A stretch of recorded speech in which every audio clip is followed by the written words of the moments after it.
The text tool is represented by the letter T in your toolbox.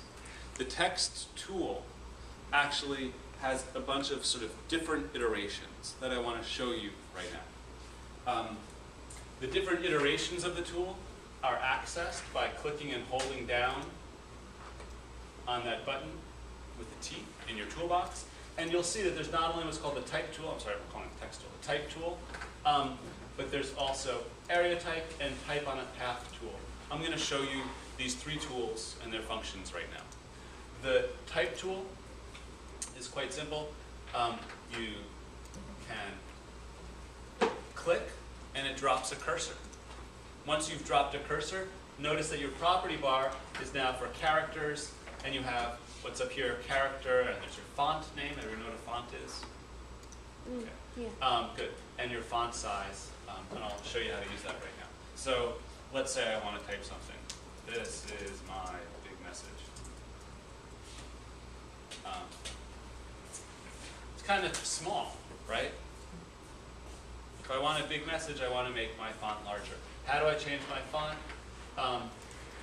I select my text using my type tool, and I can change my font size here. Or you can manipulate your typed text as a path, meaning you can make it larger simply by clicking and dragging.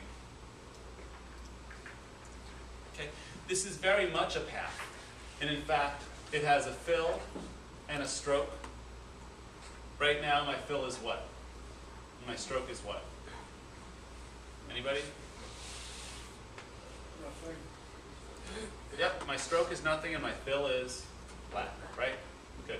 So I can change my fill very easily, just like any other path. I can also add a stroke. You see there's a stroke on my lettering now. Right? I have a 1 point stroke. Now the stroke is getting thicker and thicker. These are just very complicated paths to Illustrator. Okay? So we have a lot of the same controls that we had with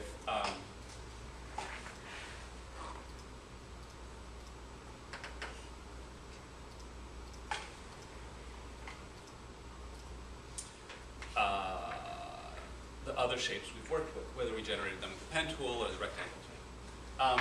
And that is the type tool. The type tool generates paths. There's a tool called the area type tool. And it's a two-step process using the area type tool. The first thing you do is you create your area that you want to type into. So let's say I want to type just in a circular space here. Right? So I lay down an ellipse. I select my area type tool and click inside. Oops, I'm sorry. Click on the path itself.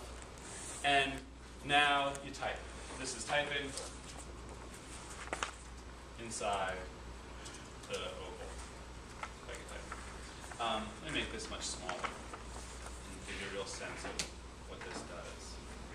So I'm just going to get some over here and paste that in. So now you can see this is really typed within the area. Right? These, once again, can be changed. Stroke. Let's see if I can put there so you can see a little bit. And fill, just like any other path. Okay. The difference is here we have the ability to put our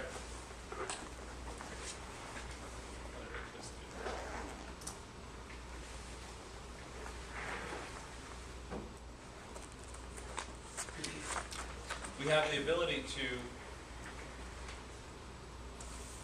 we are, put text into an area. We have the ability to span areas with our text. So let's say this wasn't the end of what I wanted to say, and I wanted to put a second oval here with my text continuing.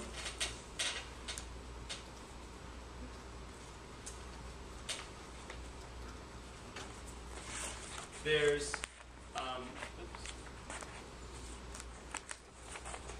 to get that away from the edge there. There's a little symbol that you'll see at the end of area type. Sorry, it's right on that. There we go. That you'll see. It moved in. It's a little plus sign right there. That's indicating there's more text to what you've typed or pasted than is being held in this area. And to continue your type, but I continue. Oh, no, look at that. It wasn't. Just a little bit. Let me just copy that, paste again. Here we go.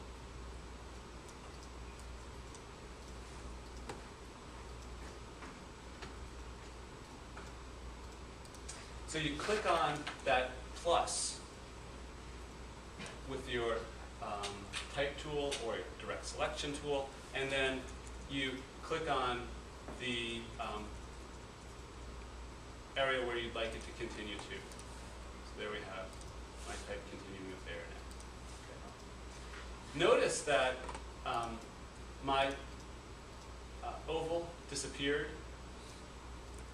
when I put the area type tool, let me just go back to this, into it and start typing.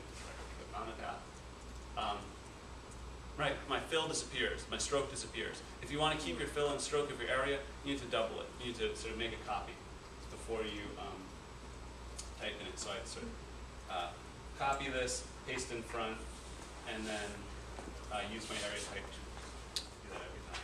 Use my area type tool. And now I have my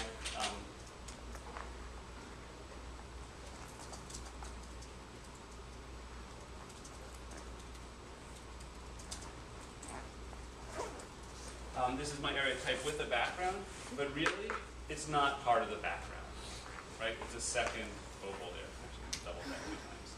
Okay? So,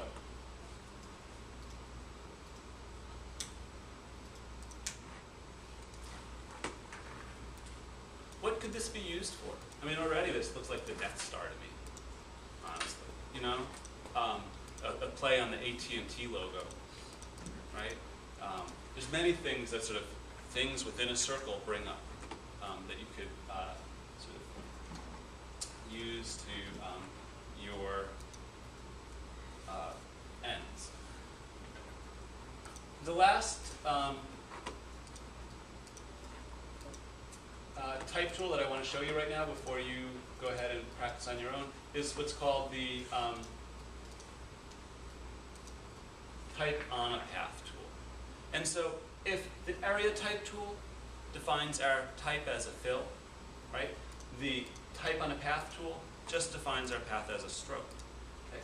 So here, I'm going to click on my path, and once again, my fill and stroke disappear when I use this tool, and now I'm typing. I'm typing around the ellipse.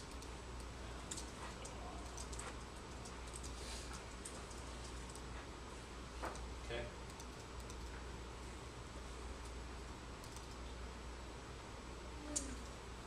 There's